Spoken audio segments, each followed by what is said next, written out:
11. Eu quero pregar nesta noite sobre o tema, o grande trono branco. E está escrito: e vi um grande trono branco, e o que estava sentado sobre ele, de cuja presença ou face fugiu a terra e o céu, ou seja, o universo, e não se achou lugar para eles. E vi os mortos, grandes e pequenos, que estavam diante do trono, e abriram-se os livros, e abriram-se o outro livro, que é o da vida, e os mortos foram julgados pelas coisas que estavam escritas nos livros, segundo as suas obras. E deu o mar os mortos que nele havia, e a morte e o Hades deram os mortos que neles havia, e foram julgados cada um segundo as suas obras. E a morte e o Hades foram lançados no lago de fogo. Diga forte: lago de fogo. Esta é a segunda morte. Lago de fogo é o inferno, de fato. Aquele que não foi achado escrito no livro da vida foi lançado no lago de fogo, que é o inferno. Obrigado, ocupe o seu assento, exaltando ao Senhor. O livro do Apocalipse descreve um período de grandes aflições que a igreja, os crentes, os fiéis estavam passando. João faz essa declaração no capítulo 1, versículo 9, diz que ele estava exilado na ilha de Patmos por conta do testemunho de Jesus Cristo, e ele dizia que ele era companheiro dos irmãos que estavam vivendo aquelas aflições. Na época, havia um imperador chamado Domiciano, que auto se intitulou como Deus e Senhor, e queria veneração e adoração. Isso confronta com o cristianismo, que verdadeiramente declara que só Jesus é Senhor, só Jesus é o Deus Todo-Poderoso. E logo, a igreja começou a passar vários tipos de provações e perseguições quanto a isso. Então, João, quando escreve aqui este livro maravilhoso, Jesus também revela para ele, ali profeticamente, uma palavra tanto de edificação, de exortação e de consolo para as igrejas. As 7 igrejas da Ásia, que vai do capítulo 2 ao capítulo 3, na verdade, 7 é o número de Deus, é o número da perfeição, da completude. Não é que na época só existiam 7 igrejas, é que essas 7 igrejas foram pegos como exemplo, mas aqui fala da totalidade da igreja. Então Jesus fala dos pontos fortes daquela igreja, edificando ela. Jesus fala da exortação, ou seja, encorajando eles a ter uma vida reta diante do Senhor, abandonarem os seus pecados, a se arrependerem. E também Jesus consola aquele povo, dizendo sempre no final ali da carta, ao que vencer, e falando as bem-aventuranças daquele que viveria, daquele que vencesse, no caso, vencesse o pecado, o mundo e as hostes da maldade.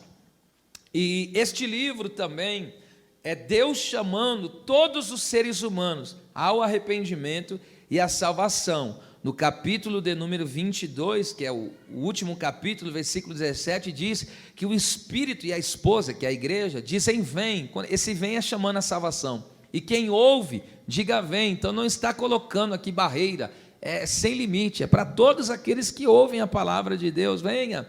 E quem tem sede de salvação, venha. E quem quiser, olha, é para quem crê, tome de graça da água da vida.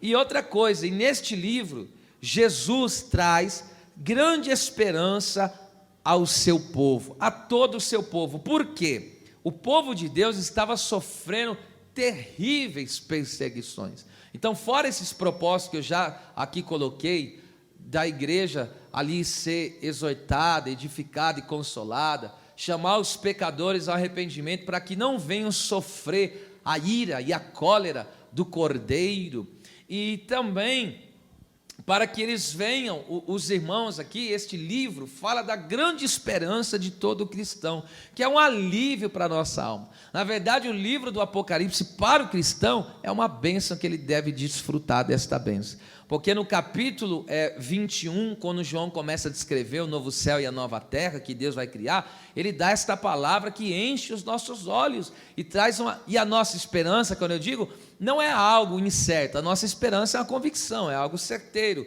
E o que ele disse? Deus enxugará de nossos olhos toda lágrima, limpará, e não haverá mais morte, nem pranto, nem clamor, nem dor, ou seja, nada do que se diz, dor, aflição, tribulação, problema, Deus aniquilará, Deus eliminará todo o mal que possa nos afligir. Lá na eternidade, no novo céu, não haverá mais isso. Então, tudo que nós temos que viver de aflição é aqui na terra mesmo, porque o lugar que Deus já preparou para aqueles que o amam, aleluia, será banido qualquer coisa que possa trazer uma sugestão de sofrimento, será totalmente banido.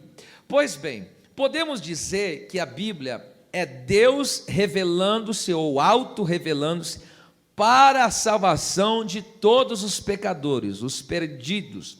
Os seres humanos não serão eternamente condenados por serem pecadores. Por quê, pastor? Porque todos são pecadores. A Bíblia diz isso em Romanos 3:23, todos pecaram, logo foram destituídos da glória de Deus, disso ninguém escapa. Em Romanos 6:23 ainda diz que o salário do pecador é a morte, não só a morte física, é a morte eterna no caso. Mas então os pecadores não vão sofrer eternamente esta condenação por serem pecadores, como eu já disse, todos pecaram, mas porque rejeitaram Jesus, o único e suficiente Salvador. Por que eu digo suficiente? Porque só Jesus basta. Só Jesus basta, não precisa acrescentar mais nada. Jesus, primeiro, ele é único, não há outro Salvador. Segundo, ele é o suficiente Salvador, não precisa de ninguém mais. Só Jesus salva. E nós podemos ver isso em 1 Timóteo 2, do 4 ao 6, que a Bíblia diz que Deus, o nosso Salvador, quer que todos cheguem ao conhecimento da verdade e se salvem, que existe um só Deus e um só mediador entre Deus e os homens, Jesus Cristo, o homem, ao qual se entregou por nós em preço de redenção. O que é redenção? Um preço pago pela nossa libertação, pelo perdão dos nossos pecados. Jesus fez isso na cruz do Calvário. A oportunidade de salvação é dada para o ser humano somente em vida. Quando é que a pessoa tem oportunidade de ser salva? Enquanto ela estiver respirando e com consciência, ela tem chance de salvação. Porque a Bíblia diz em Hebreus 9:27, foi ordenado ao homem morrer uma vez e depois vindo a juízo. Então a pessoa, escute, depois que morreu, acabou. Não há mais absolutamente nada que possa ser feito para mudar o quadro desta pessoa. A pessoa que morreu na fé e está salva. A pessoa que morreu sem a fé e está condenada, e ninguém mais pode mudar isso. Não há mais o que ser feito. É somente em vida que a pessoa tem chance de salvação. E agora vem a pergunta: para onde os seres humanos vão após a morte? Como temos visto, isso depende em quem está a sua fé. Em quem está a sua fé.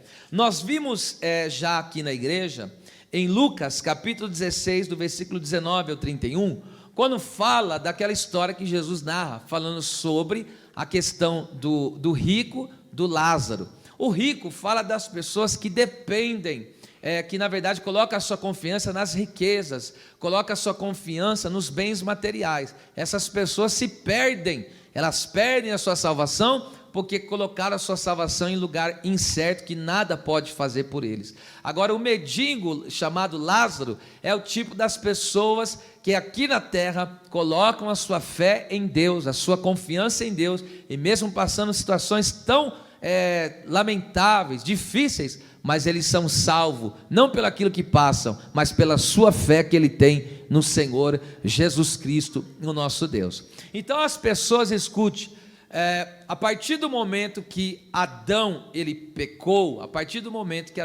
agora entrou a morte. Quando os seres humanos começam a morrer, primeiro, o primeiro ímpio, que a Bíblia dá o nome dele, Caim. Caim, ele foi um homem mau, ele foi do maligno, ele foi um homicida, ele por inveja matou o seu irmão Abel.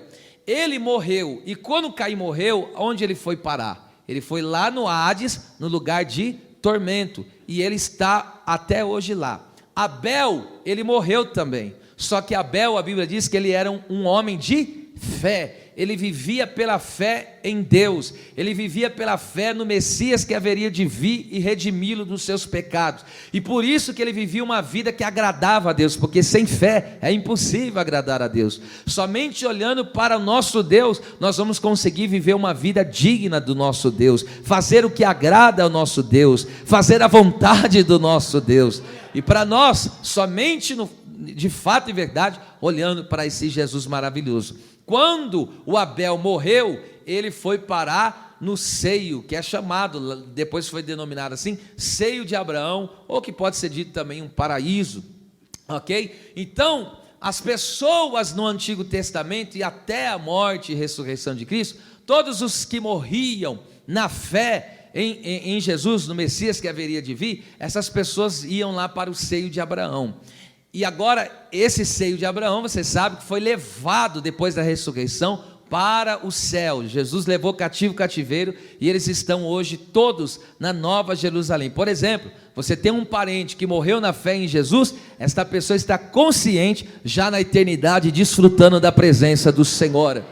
Mas agora, conforme eu já disse, hoje no Hades, ou Hades, né, mais precisamente no grego assim, no Hades, estão o abismo, o seio de Abraão está vazio, não tem ninguém, mas não tem esse lugar lá mais, ok?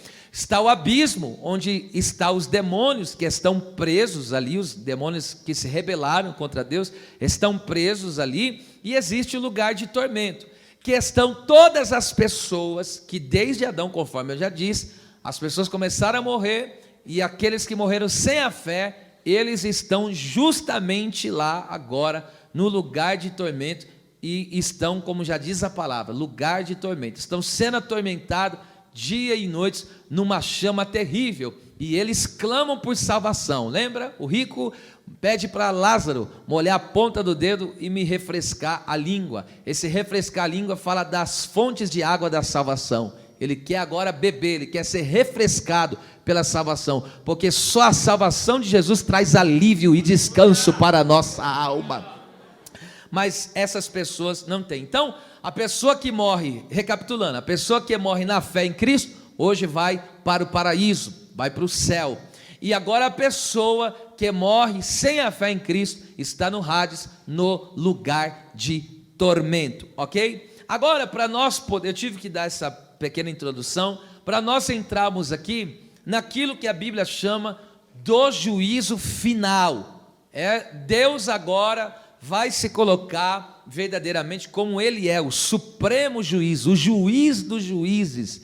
Ele é o juiz soberano, o todo-poderoso, que agora Ele vai julgar todas as pessoas que negaram a Cristo, todas as pessoas que rejeitaram a oferta de salvação, todas as pessoas que morreram em seus pecados, sem arrependimento e sem o perdão provido pelo Deus Todo-Poderoso. E agora João começa a descrever uma cena, no mínimo, espantosa e maravilhosa.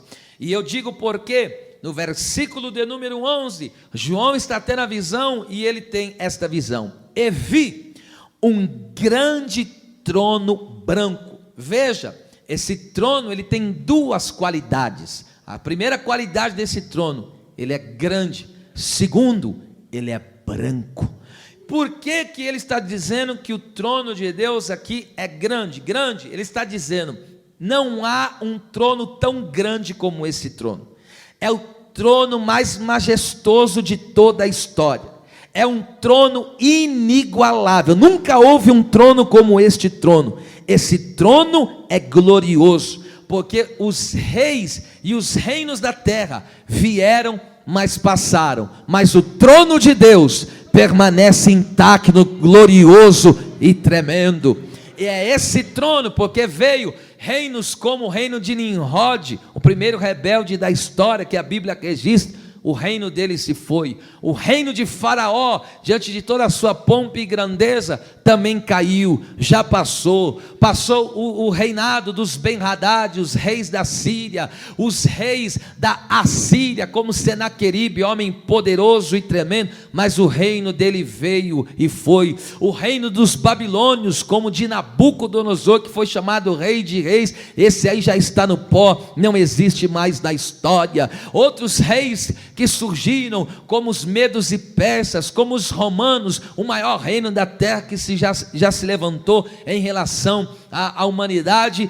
Todos esses reis e reinos passaram, mas o trono glorioso do Deus santo e verdadeiro permanece, e ele é digno de toda reverência, temor e louvor ao seu santo e poderoso nome. Glória a Deus.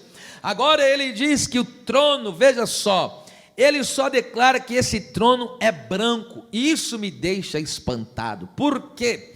Porque quando você lê em Apocalipse 4, a Bíblia diz que o João vê o trono de Deus, mas vê ao redor do trono, ele vê o arco celeste, porque o arco celeste traz a mensagem do quê? Aliança de misericórdia do Senhor. Deus prometeu que não destruiria mais a terra com as águas, isso fala da aliança de misericórdia.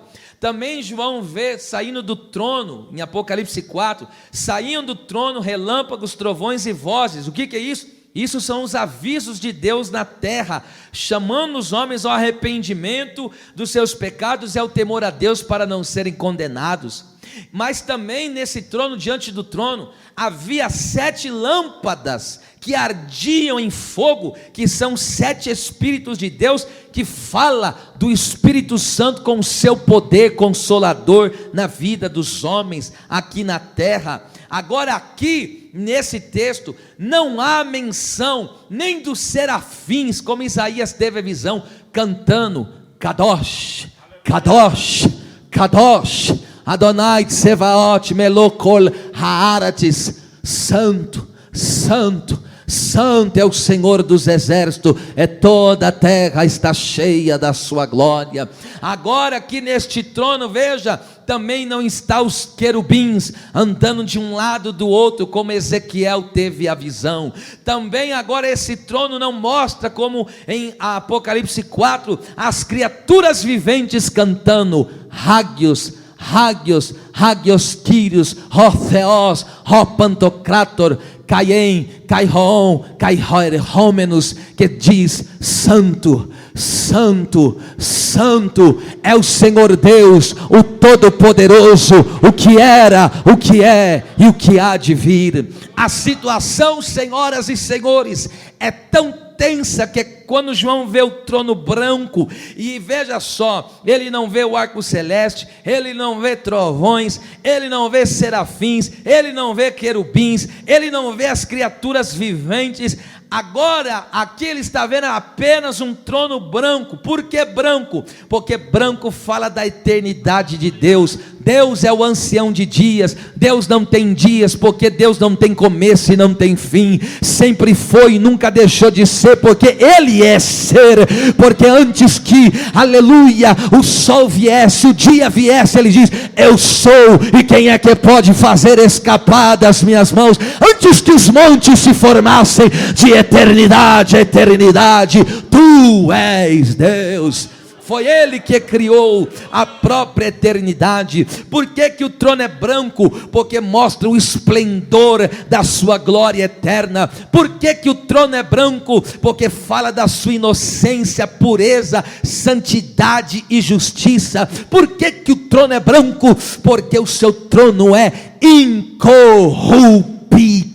terrível, dando aqui João a entender: aqui diante deste trono ninguém vai conseguir suborná-lo, aqui diante deste trono ninguém conseguirá dar um jeitinho brasileiro, aqui diante deste trono não ficará impune nenhuma poeira de pecado que foi cometida pelos seres humanos. A situação é tão crítica que agora não tem anjos cantando, é como se o céu desse uma pausa para resolver um assunto muito sério e solene, e agora Deus fala: parem os cânticos, parem os louvores, porque agora eu vou resolver um problema muito grande, porque eu sou o juiz de toda a terra. E agora veja que o cenário é um cenário terrível, e agora veja, a Bíblia diz no verso B do versículo 11: e o que estava sentado sobre o trono, perceba, João não fala o nome dele, João não declara o nome dele, nenhuma manifestação do nome dele. Por quê? Porque Deus, ao longo dos anos, Deus ele se revelou para o seu povo através do seu nome. Cada nome de Deus é uma revelação do seu caráter, e agora tudo isso é resumido somente no nome poderoso do Senhor Jesus Cristo. E por que aqui João não coloca nem Deus, não coloca esse substantivo, né, Deus? E por que ele coloca nenhum nome? Por que ele não coloca? Sabe por quê? Porque aqui não há mais nenhuma autorrevelação de Deus para os seres humanos. Aqui já não há mais chances de salvação. Todas as chances se esgotaram. Já não há mais nada que o ser humano possa fazer. Em Hebreus capítulo 4, versículo de número 13, o texto diz: não há criatura alguma encoberta diante dos olhos a quem iremos tratar. Todas as coisas estão nuas e patentes diante dos seus olhos. E agora, olha que coisa tremenda, no verso ainda 11, a parte C, o texto diz que diante deste grande trono que é branco e da realeza e majestade do Senhor, quando a terra vê isso, quando o universo vê isso, as galáxias, as trilhões e trilhões de estrelas, os quilômetros de extensão, 93 bilhões de quilômetros de diâmetro do universo, quando o universo vê aquele trono branco, o que diz a Bíblia? Ele fugiu. O universo viu a grandeza do juiz de toda a terra e não suportou ficar diante da presença dele. Entende porque em Êxodo 33, 20 está escrito: Moisés, eu não posso mostrar minha glória para você, porque se eu mostrar minha face, você não aguenta, você morre. E agora, diante da glória do juiz de toda a terra, o universo desaparece. Isaías capítulo de número 51, verso 6, ele declara o que aconteceu naquele exato momento. Olha só o que está escrito em Isaías 51, verso 6: levantai os olhos para os céus e olhai para a terra embaixo, ou seja, o universo, porque os céus desaparecerão como uma fumaça, como uma neblina que se assopra, e a terra se envelhecerá como uma veste, e os seus moradores morrerão como mosquitos, porque diante do trono do juiz de toda a terra, Deus pegará os homens pecadores, e como se faz com mosquito, pisará com o seu pé, esmagará-los como se fosse um verme asqueroso, porque é isso que Deus fará com aqueles que rejeitaram a sua salvação, a oferta de amor, porque Deus amou o mundo de tal maneira, que deu o seu Filho unigênito, para que todo aquele que nele creia, não pereça, mas tenha a vida eterna. E quantos louvam ao Senhor pela salvação do Cordeiro de Deus. 2 Pedro capítulo 3, versículo 10 e 12, Pedro diz que diante dessa manifestação de Deus, os elementos se desfarão, ardendo em chamas, naquele dia, diante do juiz de toda a terra, daquele trono branco majestoso. O universo desaparecerá, o universo não virará nem um pó você vai conseguir encontrar do universo, porque Deus vai agora imagine, o universo, os planetas, tudo, as galáxias desaparecem, em algum lugar da eternidade, agora, o que vai acontecer? Está Deus instalado com seu trono branco posto, e olha o que vai acontecer, versículo de número 12 e 13, acompanhe comigo. E viu os mortos, grandes e pequenos, que estavam diante do trono, e deu o mar, aí versículo 13, né? E deu o mar os mortos que nele havia, e a morte e o Hades deram os mortos que nele haviam. Escute isso aqui, gente do céu. Nesse exato momento, quando agora o universo desaparece, agora Deus, sentado no seu trono como juiz de toda a terra, e agora Ele manda, quando fala o mar, a morte e o Hades, está falando de uma coisa só, porque está falando das pessoas que morreram, e agora o que acontece? Morreram sem a fé, e agora a morte está com seus grilhões, prendendo aquelas pessoas no Hades, porque o Hades é um lugar sem saída, só que agora Deus vai fazer o quê? Venha um por um, venha Caim, venham os faraós, venham os murmuradores Coré, Datã e Abirão, venha o povo que me rejeitou no dilúvio, só querendo casar, se dar-se em casamento, venha o povo nos dias de Sodoma e Gomorra, que só queria viver em homossexualismo, lesbianismo e toda porcaria de pecado, venham todos, e vão começar. Olha só que cena terrível, meus irmãos. E agora escute, todas as pessoas que morreram sem a fé no Salvador Jesus Cristo, como eu disse, desde Adão, ressuscitarão. Para quê? Para que eles vão ressuscitar? Daniel 12:2, eu vou responder. A parte B, eu vou ler a parte A. Essa parte A fala dos que vão ressuscitar no arrebatamento. Muitos dos que dormem no pó da terra ressuscitarão. Está falando dos que vão ser arrebatados, no caso a igreja fiel. Agora olha só, uns para a vida eterna e outros para vergonha e desprezo eterno. Essa ressurreição aqui dessas pessoas que morreram não é uma ressurreição para a vida eterna.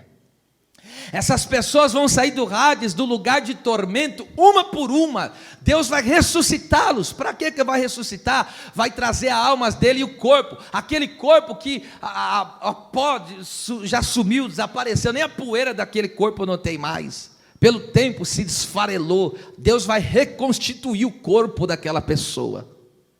E ali vão estar todos, como eu já disse, todos. Do menor pecador ao maior pecador. Do mais simples pecador que não tem nome, entende? Sabe daquela pessoinha que vive uma vida comum e que fica lá, não, eu não faço mal para ninguém, mas não se arrependeu dos seus pecados. Esse pecador aí, o mais simplesinho, até os mais horríveis, como Adolf Hitler, que matou mais de 6 milhões de judeus. Pessoas que abusaram violentamente homens e mulheres, homicidas todos, aqueles homens que por causa dele se fazia corrupção, os homens dos governos, os homens como Faraó, os homens como Senaqueribe, um por um comparecerão de pé, vão sair do Hades, do lugar de tormento, e eles vão sair agora, imagine, o universo já desapareceu, e estão no lugar da eternidade, que a Bíblia não localiza, e estão agora diante daquele trono, meus irmãos. E o texto diz, para que estão ressuscitando? Para vergonha eterna, para desprezo eterno. Imagine você ser envergonhado por toda uma eternidade. Imagine você sofrer o desprezo. Eu não estou falando desprezo de homens, eu estou falando do desprezo de Deus. Imagine você desprezar aquele que é amor, ser desprezado por aquele que é a essência, ele é o próprio amor, ou seja, a pessoa o amor vai rejeitar ela, a bondade vai desprezar ela, o conforto, o descanso, o alívio, porque Deus é tudo isso, e vai desprezá-lo, por toda a eternidade. Então sairão do Hades, do lugar de tormentos, para vergonha e desprezo eterno. E aí, como eu disse, grandes e pequenos, do menor ao maior, das autoridades aos mais simples homens, todos eles, um por um, começaram a vir diante daquele trono, começaram a comparecer diante do Deus Todo-Poderoso. Lembra Faraó, com toda aquela arrogância, com toda aquela soberba? Não solto, não liberto esse povo, não deixo esse povo sair, vai estar lá. Lembra aquele que deram bufetada no Senhor, Lembra daqueles que cuspiram no Senhor? Lembra daqueles que quando você entregou o folhetim do evangelismo, ele te esnobou? Lembra deles? Lembra daquelas pessoas que você bateu palma na casa dela para pregar Jesus e ela falou, não quero você aqui? Elas vão estar lá. Lembra daquelas pessoas em que você lá no teu local de trabalho e você dizia, Jesus é o caminho, Jesus é a salvação. Eles vão estar lá. Vão estar diante deste trono. E agora não tem mais advogado. Agora não existe mais recurso para que alguém possa o defendê-lo. Agora, veja só ainda, no versículo 12 e 13, olha o que vai acontecer quando eles estiverem de pé diante desse trono. E abriram-se os livros, diga comigo, os livros. E abriu-se o outro livro que é o da vida, ó, e o versículo 13, ó, e os mortos, ou ainda o 12, né? Os mortos foram julgados pelas coisas que estavam escritas nos livros, segundo as suas obras, 13, e parte final, e foram julgados, ó, cada um, segundo as suas obras. Agora imagine, em um lugar da eternidade, o Deus Todo-Poderoso, onisciente, onipresente, onipotente, estará com a face irada contra eles, e vindo um por um, o que esta pessoa vai dizer? Deus, escute, Deus vai mostrar para essas pessoas, como se fosse, escute, Deus tem toda a tecnologia, Deus vai mostrar como se fosse numa televisão, vai estar ali para ela, e ela vai ver todos os pecados que ela cometeu, ela vai ver todas as oportunidades que ela recusou, vai ver, Deus vai mostrar, esse dia meu servo pregava para você, esse dia aqui vai estar registrado lá, se tiver alguém aqui que não aceitar Jesus e não descer as águas, esse dia aqui vai ser passado para você, e Deus vai mostrar para você que Ele te deu a oportunidade, você vai ver esse culto aqui sendo mostrado pela glória do Deus Todo-Poderoso. E aí você vai falar o quê? A pessoa que estiver nessa condição vai falar o quê? Vai dizer o quê? Que desculpa que ele vai arrumar diante do Deus que sabe tudo? E agora escute isso. Por que que a Bíblia diz que abriram-se os livros? Primeiro, existem pelo menos três livros de registros de Deus. O primeiro livro é o livro que registra as intenções do coração e os pensamentos. Jeremias 17, 9 e 10. Enganoso é o coração, mais do que todas as coisas, e perverso. Quem o conhecerá? Está perguntando, esse coração, quem é que conhece o coração tão imundo, tão sujo, tão terrível quanto esse? Quem conhecerá? Aí diz o texto, eu, o Senhor, esquadrinho. Sabe o que é esquadrinhar? Deus conhece cada medida do coração do ser humano. Deus conhece o mais profundo, o âmago do ser humano. Deus conhece. E ainda mais, Deus não só conhece as intenções do coração, está escrito, Ele conhece os pensamentos. E aí o que Ele vai fazer? É isso para dar a cada um segundo os seus caminhos e segundo o fruto das suas ações. Sabe aquelas pessoas que armavam armadilha para outras, puxavam o tapete, bagunçava com a vida do outro, falavam uma coisa, mas por detrás daquilo que ele falava havia uma mentira, havia um engano, querendo trapacear a outra. Deus vai pagar, Deus vai retribuir isso. Pessoas que estavam com pensamento, imagine quantos pensamentos pecaminosos ao longo da nossa vida nós não pensamos. Você sabe quantos pensamentos passam na cabeça de um ser humano por dia? Não é muitos, milhares de pensamentos. E esse Deus, Ele conhece todos. Agora imagine um pensamento que não foi purificado, que não foi perdoado. Imagine intenções do coração que não foram perdoadas. Vai estar lá registrado, um por um, no registro do livro de Deus. Segunda coisa que vai ter, segundo livro que Deus registra, é o livro que registra as palavras dos homens, Mateus 12, 36 e 37. Mas eu vos digo que toda palavra ociosa que os homens disserem, hão de dar conta no dia do juízo. Cada palavrão, cada palavra torpe, cada blasfêmia contra Deus, vai estar lá registrado. Olha o 37. Porque por tuas palavras serás justificado se creres em Jesus, e por tuas palavras serás condenado por negares a Jesus. Terceiro e último livro, oh meu Deus do céu, é o livro das obras, das ações. Esse eu não vou ler, só vou citar Mateus 16, 27. Jesus virá com seus anjos gloriosos e ele trará a recompensa para cada um segundo as suas obras. Tudo aquilo que você fez por meio do seu corpo, Deus irá retribuir. E agora escute uma coisa: as pessoas têm uma mentalidade o quê? No inferno, olha o que elas pensam que é inferno. O inferno é o lugar onde os demônios vão ficar atormentando ele. Não é isso.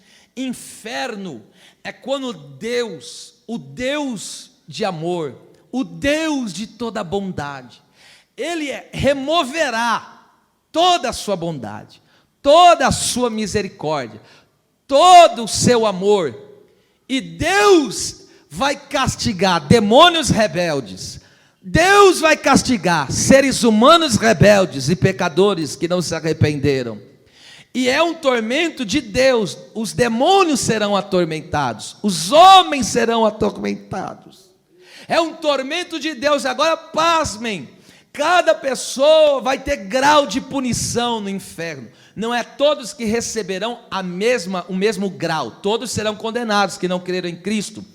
Mas existem pessoas que vão sofrer graus de condenação, ok? É como você vê numa condenação, de acordo com a gravidade que ele faz, ele pega 5, ele pega 10, ele pega 20 anos.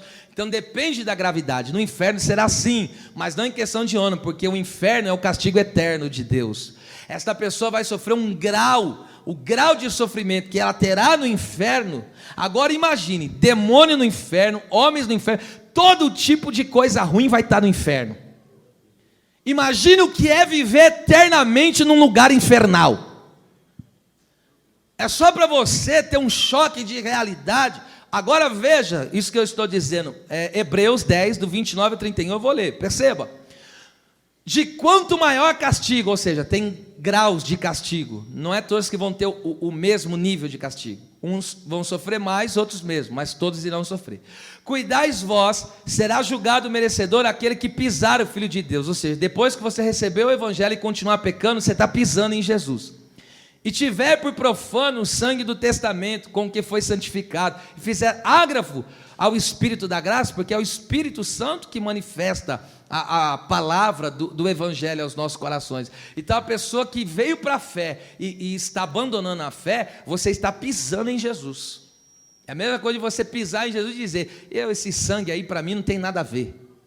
É isso que o texto está dizendo. Porque bem conhecemos aquele que diz, no caso Deus, minha é a vingança, eu darei recompensa, diz o Senhor. E outra vez, o Senhor julgará o seu povo. Agora olha o 31, leia comigo, 3, 2, 1. Horrenda coisa é cair nas mãos do Deus vivo. Você sabe o que significa a palavra horrenda? Horrenda é algo horrível, horripilante, é algo feio. Agora veja só, eu já disse isso aqui. Se um ser humano aqui em vida cair na mão do diabo, misericórdia, mas se cair na mão do diabo, tem alguém para livrar ele. Se alguém cair nas lutas, nas provas, tem alguém para socorrer ele. Agora eu digo, quem cair na mão de um Deus irado, que vai pegar o ser humano, você leu em Isaías comigo, como se fosse um mosquito, e vai esmagá-lo.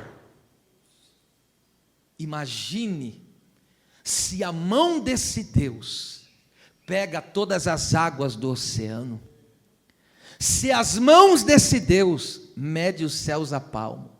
Agora imagine o descarrego da ira de um Deus em cólera, a fúria de um Deus que está cumprindo a justiça da sua palavra. Versículo de número 14. E a morte e o Hades foram lançados no lago de fogo. Esta é a segunda morte. Qual que é a segunda morte? Primeira morte, a pessoa morre aqui na terra, está morto espiritualmente, aí morreu fisicamente. A segunda morte é quando ele morre eternamente, ou seja, ele é castigado ao inferno. Essa é a segunda morte. Aqueles que creem em Jesus não sofrerão o dano da segunda morte. A pessoa pode morrer fisicamente, mas o que Jesus falou? Eu sou a ressurreição e a vida. Quem crê em mim, ainda que esteja morto fisicamente, viverá eternamente. Celebre a Deus pela sua salvação, glorifique ao Deus de toda reverência e todo temor. Eu sinto a majestade santa deste Deus eterno e glorioso, que não se deixa zombar, porque aquilo que o homem semear, isso ele colherá, porque aquele que semear na carne, colherá a corrupção eterna, mas aquele que semear no Espírito, colherá a vida eterna.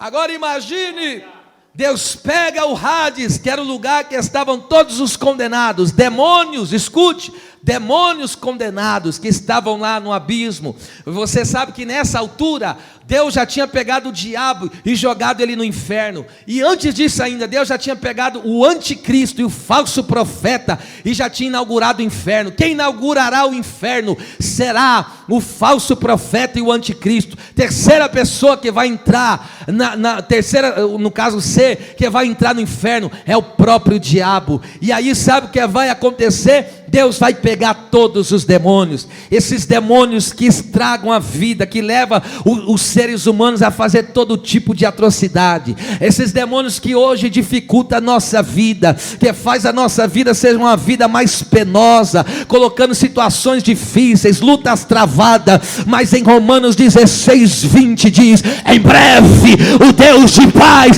esmagará Satanás debaixo dos vossos pés. Oh, meu Deus. Agora Deus vai pegar esses demônios, Deus vai pegar todos os seres humanos rebeldes, pega o Hades, agora ele vai transferir para o lago de fogo e enxofre, o inferno. Eu vou dar uma descrição aqui para você, dobre a sua atenção agora, do que será, eu vou dar aqui uma descrição do que será o inferno, só em alguns registros que a Bíblia diz.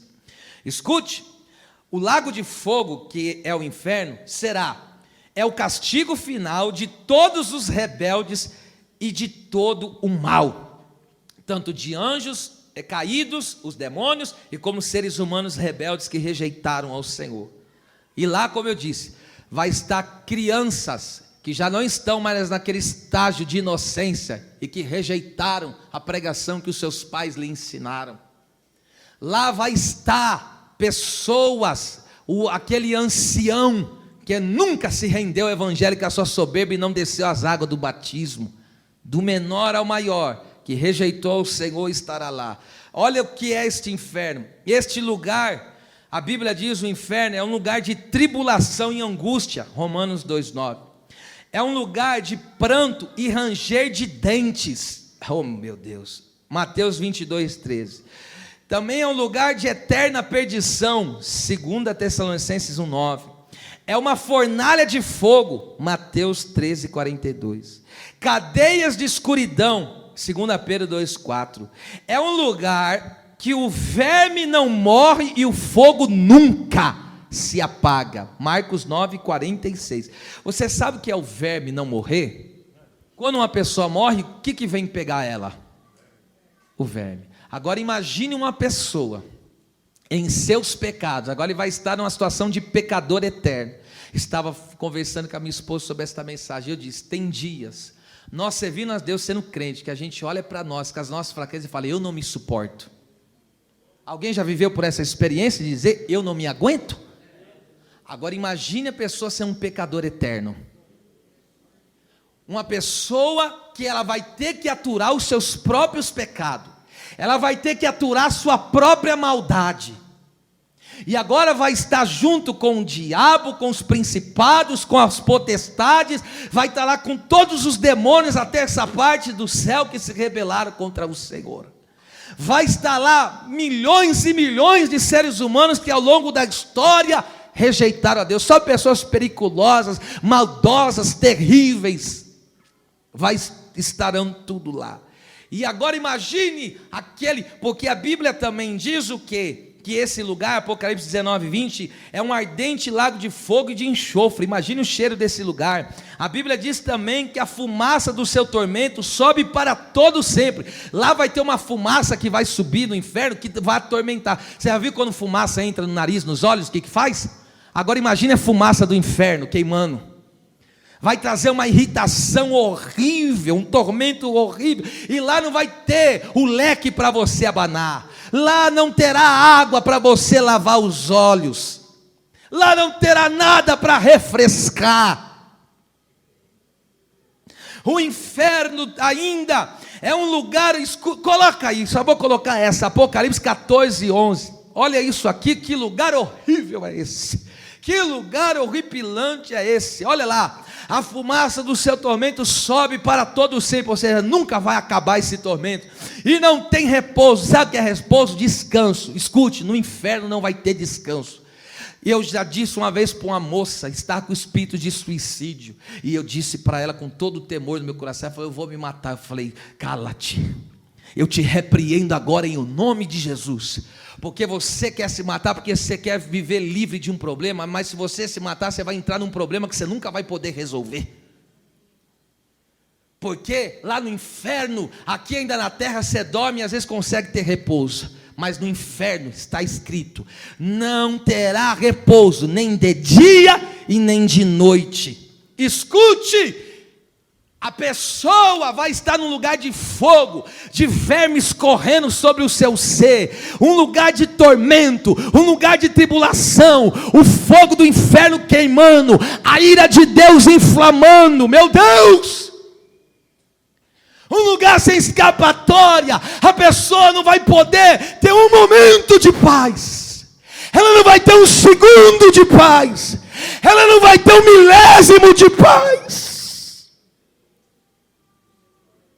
Dia e noite por toda a eternidade. E ainda, sabendo, eu podia estar no culto e não estava. Eu podia ter uma vida melhor com Deus e não tive. Eu poderia ter largado a fornicação e não larguei. Eu poderia ter largado o adultério e não abandonei.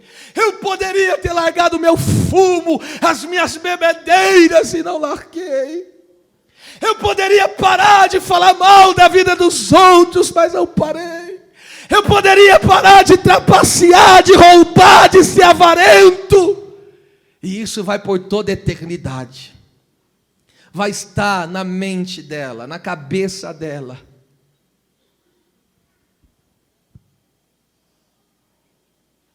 Agora, para aliviar a nossa alma, olhe de onde Jesus nos tirou. Jesus nos livrou e salvou do maior de todos os sofrimentos.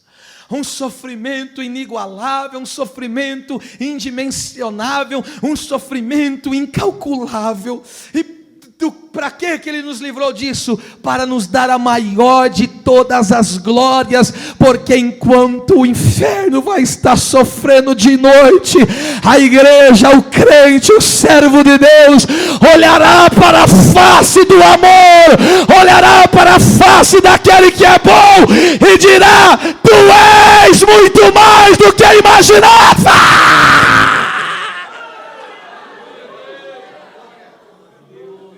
João 17, 24, Pai, eu oro para que onde eu esteja, eles estejam também, e para que vejam, contemplem a minha glória. Contemplar ali significa desfrutar da presença da glória do Senhor, significa experimentar. Nós vamos por toda a eternidade desfrutar, dia após dia, minuto após minuto, segundo após segundo da eternidade. O que é eternidade? Aquilo que não tem fim, aquilo que não acaba, e nós vamos passar de eternidade a eternidade. Lá vai estar Miguel, lá vai estar Gabriel, lá vai estar os serafins, lá vai estar os querubins, lá vai estar os anjos eleitos, lá vai estar Abel, lá vai estar Abraão, lá vai estar Oséias, Isaías, Ezequiel,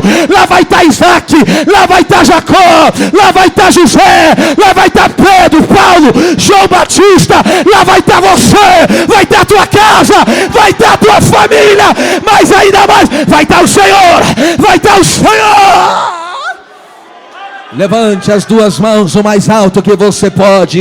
Eu vou lhe dar 30 segundos só para você desfrutar da presença daquele que tirou da perdição, das trevas e te trouxe para a luz, te resgatou do inferno para a vida eterna.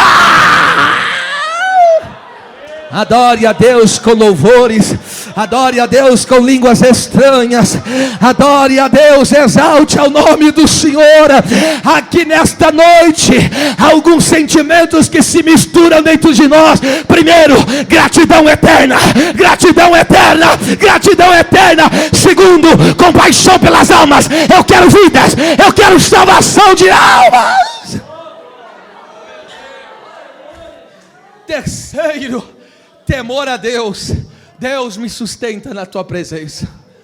Deus me sustenta na tua presença. Segura forte na minha mão.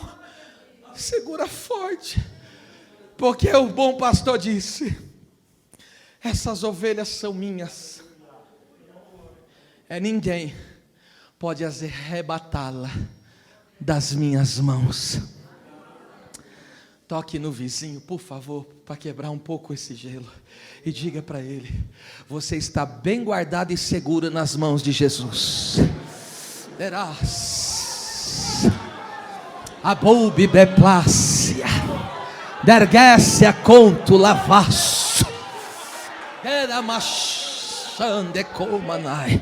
Levante as duas mãos o mais alto que você pode e diga bem forte: o meu Jesus, o meu Salvador, o meu Redentor, Ele vai me manter de pé até o fim, até o fim. É tu, Daniel, porém vai até o fim. Oh, glória a Deus. Há uma glória de Deus envolvendo aqui esta igreja. Deus está trazendo um despertamento espiritual. Eu vejo pessoas largando do seu fumo. Eu vejo pessoas largando o seu papelote de farinha. Eu vejo pessoas largando a sua bucha de maconha. Eu vejo pessoas amassando um cigarro e jogando para longe. Eu vejo pessoas deletando a pornografia. Eu vejo pessoas abandonando a fornicação, o sexo fora do casamento. Eu vejo pessoas abandonando o adultério. Eu vejo pessoas abandonando a frieza espiritual. Eu vejo pessoas se levantando na força e no poder do Espírito Santo. Aleluia. Ane como nasce entre vós. Romanos 8:1. Nenhuma condenação. Coloca aí, Romanos 8:1. Nenhuma, nem meia, não tem nem meia, não há. 8:1, meu bem, 8:1. Nenhuma condenação existe, nenhuma condenação há. Bem rápido, meu bem, Romanos 8:1. Eu quero que todos acompanhem comigo esta linda palavra de fé, de esperança. Leia comigo com a mão direita levantada bem forte. Portanto, agora, nenhuma condenação há para os que estão em Cristo Jesus, que não andam segundo a carne, mas segundo o Espírito. Não há nenhuma condenação contra você. E pergunta para mim: por que isso, pastor? O sangue de Jesus apaga. O sangue de Jesus apaga. O sangue de Jesus apaga todos os nossos pecados. Eu vou voar hoje aqui. Eu vou voar hoje aqui. Terá subidequece a candurabácia. Terá macante baço perguedergue euforquia. E eu encerro. Oh, meu Deus. Versículo 15, voltando, eu encerro. E aí ele diz: vai ser lançado no lago de fogo e enxofre aquele que não foi achado escrito no livro da vida. Foi lançado no lago de fogo e enxofre no inferno. Sabe qual é o passaporte para a eternidade? O nome escrito no livro da vida. Pastor, como que se tem o nome escrito no livro da vida? O dia que você levantou as suas mãos, disse: Jesus, eu sou um pecador miserável. Eu sou um miserável pecador, que mereço o teu juízo, a tua cólera, mas eu me arrependo dos meus pecados. Eu entrego a minha vida para ti. Aceita-me, Senhor, porque eu te recebo como meu único e suficiente Salvador. Com essas palavras você confessa com a boca e crê no coração que Jesus ressuscitou dos mortos. A Bíblia diz: o teu nome é escrito no livro da vida. E eu encerro esta mensagem, aleluia, oh, glória a Deus. Eu encerro essa mensagem falando sobre a bênção do nome escrito no livro da vida. Teu nome escrito no livro da vida é para vencedor. Apocalipse, coloca aí bem rápido, 3:5, 3:5, oh meu Deus, 3:5, o que vencer, não é para todos, o que vencer será vestido de vestes, porque, escute, a pessoa que não estiver vestido de branco, o trono branco vai ser contra ele. Agora a pessoa que estiver vestido de branco, o trono branco é a favor dele. Porque veja, as nossas vestes se identificam com a inocência e pureza do nosso Deus.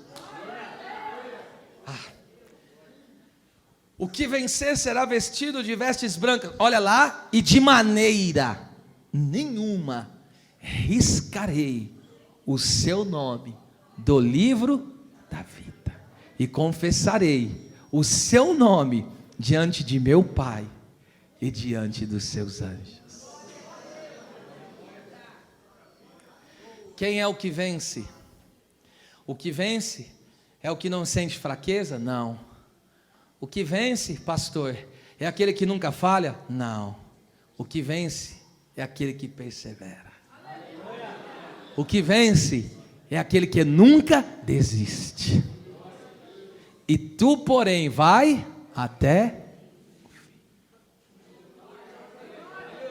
E vence o que, pastor? Primeiro, vence a carne, vence o eu, vence o pecado. Segundo, oh meu Deus, antes de ir para o segundo, Deus vai te dar graça para você triunfar sobre as fraquezas carnais. O Espírito me autoriza a dizer que existem pessoas que não têm conseguido vencer certos pecados. Você tem caído com muita frequência e não tem tido vitória, mas a graça poderosa do nosso Deus vai te capacitar a vencer os pecados. Ao que vencer primeiro, a carne, pecado. Segundo, ao que vencer o mundo, as dores e aflições diárias que nós passamos. Problema de saúde, problema financeiro, problemas familiares. Essas são perseguições e tantas outras coisas que acontecem. Essa é a nossa luta contra o mundo, que vem com suas tribulações e aflições para nos derrubar.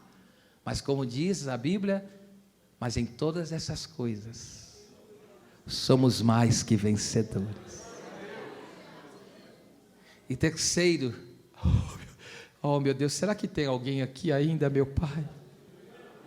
Terceiro, sabe qual é o inimigo que nós vamos vencer? O último e mais terrível de todos os inimigos. Qual que é o nome dele? A morte. Coloca aí bem rápido. 15, 20, 26 de Coríntios, 1 Coríntios 15, 26 e depois o 52 em diante, 51 em diante. Vamos lá, eu encerrei aqui agora. Ao que vencer, vence a carne, vence o mundo E agora vai vencer o inimigo mais temível de todos os inimigos, o último dos inimigos. E é a Bíblia que diz: ora, o último inimigo que há de ser aniquilado é a morte. 51 agora, de 15, de 1 Coríntios. 15, 51. Eu encerro aqui. Eis aqui vos digo um grande mistério. Na verdade, nem todos dormiremos, mas todos seremos transformados. Eu creio. Vamos adiante. 52 adiante, meu querido. Louvado seja Deus. 52 adiante. 52. No momento, num abrir e fechar de olhos, ante a última trombeta, porque a trombeta soará, e os mortos ressuscitarão incorruptíveis, e nós seremos transformados. A pessoa que morreu na fé e vai estar morta quando estiver morta quando Jesus voltar, o corpo dela vem. Nós que estivermos vivos, temos ele transformado. 53, vamos adiante. Está muito enrolado aí, hein? Porque convém que isto que é incorruptível se revista da incorruptibilidade, e o que é mortal se revista da imortalidade.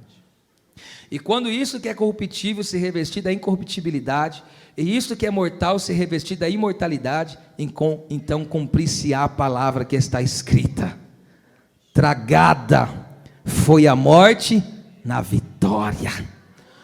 Aí Paulo canta: onde está, ó morte, o teu aguilhão? Onde está, ó morte, a tua vitória? Ora, o aguilhão da morte é o pecado, e a força do pecado é a lei, porque a lei mostra que eu sou um pecador. Mas agora todos juntos, 57, 3, 2, 1, 57. Mas graças a Deus que nos dá a vitória por nosso Senhor Jesus Cristo.